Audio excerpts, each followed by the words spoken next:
زخم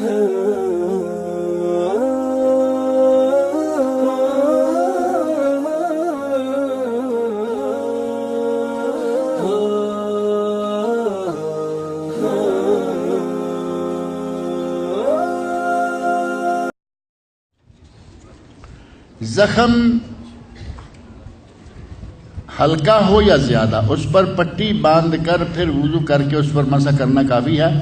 اگر آپ نے کسی زخم پر پٹی لگائی ہوئی ہے، ڈامر ہے یا کوئی بھی اوپر لگا ہوا ہے، پلاسٹر لگا ہوا ہے، اور اس کے جب وضو کرنا چاہیں تو اس کے اوپر سے آپ نے مسح کر دیا، یا مثال کے طور پر یہاں پٹی لگی ہوئی ہے اور وہ مضبوط ہے، ایسی ہے کہ آپ کھول بھی نہیں سکتے، اس کو کھولیں گے تو خون نکلنا شروع ہو جائے گا، آپ ہاتھ دھوئیں اور اس کے اوپر سے جو پانی گزر رہا ہے کافی ہے۔ پٹی نکال کر اس کو دھونا ضروری نہیں ہے،